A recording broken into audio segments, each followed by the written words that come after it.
Hey folks, Holly Connolly, Daily Chaos. So it's the first day of quarantine here. One excuse to come out is to take your recycling to the bins, which is quite nice. It is quiet. Some people are about. There are some people who are still, at work and what have you. There's three guys. I'm not going to show them on the camera because they might not like it. But there's three folks over there. They've got their face masks. They're not actually pulled over their mouths and noses, but they are in the open after all, and they're about a metre away from each other, which is supposed to be the recommendation. The street, as you can see, is pretty quiet in terms of active traffic. There is some building work going on, I've noticed. Because this quarantine is quite sudden, I imagine that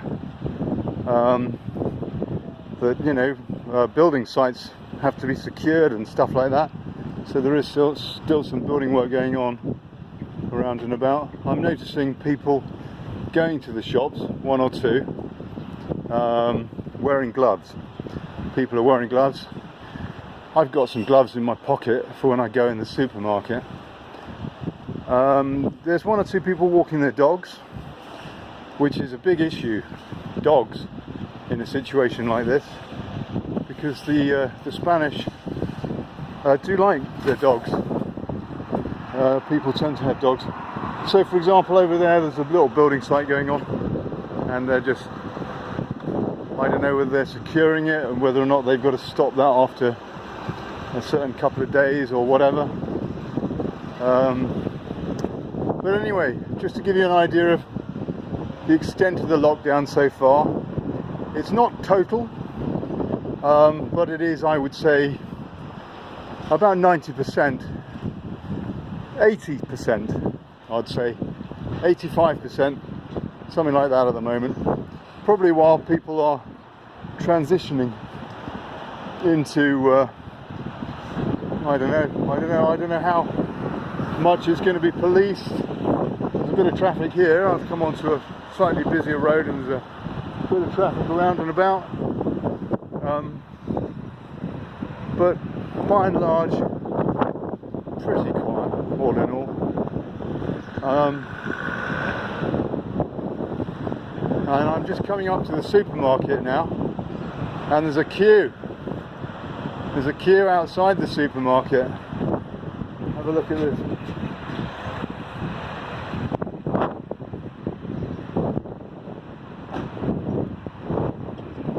Supermarket's called Consum, which is a cooperative supermarket. It's a good supermarket actually. I'm hoping I can get some meat, because I want to cook a nice stew and maybe lasagna as well. Things that you can eat over several days. But yeah, we've got a queue here. You can see the queue.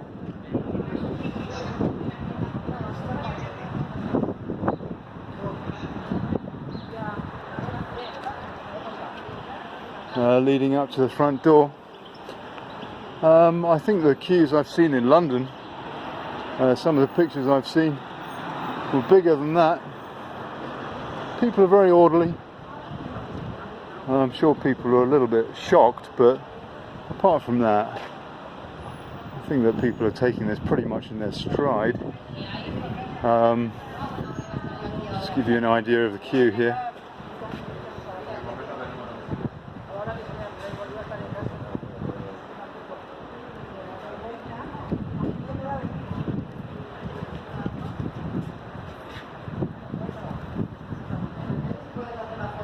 It's not an enormous queue. There's about, I don't know, a dozen, 18 people in that queue, keeping their distance from each other.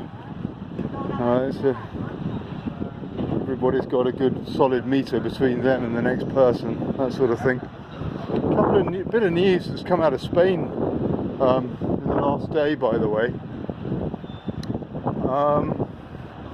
The royal family here is mired in another corruption scandal, and the king, Felipe, last night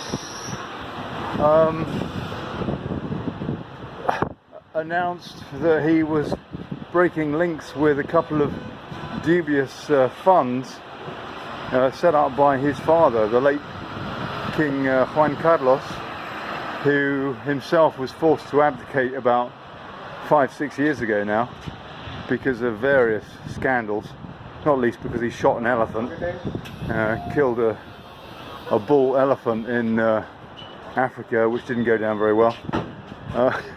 But yeah, no, the King Felipe, who took over from his father, what was it, back in 2014, has been forced to distance himself from his old man, because it turns out that his father took a bung of 65 million euros in exchange for brokering a deal with Saudi Arabia. Took a bung from the late Saudi King Mohammed, which was filtered away into a foundation in Panama, and that obviously is pretty dodgy. And the king, this new bloke, was named as one of the beneficiaries of this dubious fund, and another similar fund which was set up off the back of a dubious bank sale. I'm not sure when that bank sale was, but I suspect it was in the wake of the 2008 crisis. Anyway, two dodgy funds that were set up to benefit the old king and his family, including the current king. But the current king reckons that he didn't know anything about it, and actually went to sign a sworn affidavit last year, apparently, to say that he knew nothing about it.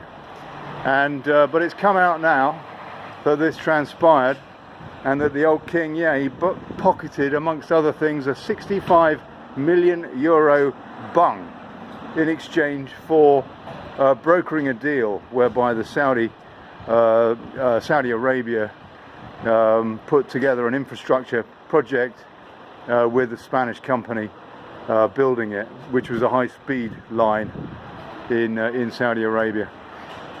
So corruption there, the royal family is immersed in that. And just interestingly, on the eve of the quarantine here in Spain taking effect, the king makes an announcement to say that he has rescinded all rights to any money from those funds, and indeed from any funds whatsoever from his crooked father. That's not alleged, that's true. And also that he is taking his father off the equivalent of the civil list, so his father no longer gets to pocket what is it, 200,000 euros a year allowance money from the state. He's basically got to fend for himself now, off the back of goodness knows what other crooked bungs he's taken over the years.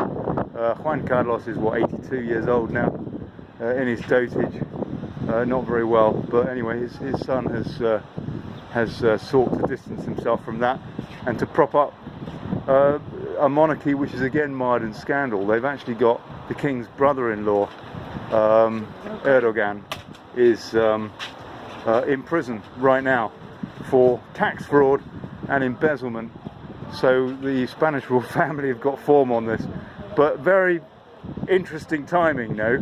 That the night before the quarantine is enforced, when all of Spain is thinking about how they prepare for the quarantine and all the rest of it, that the palace here announces that Felipe has distanced himself and removed his father from the equivalent of the civil list. One other thing that's quite convenient about this quarantine, of course, is that the whole Catalonian issue, where they're seeking independence from the Spanish state, is muted and effectively diffused whilst people think about things that are closer to home.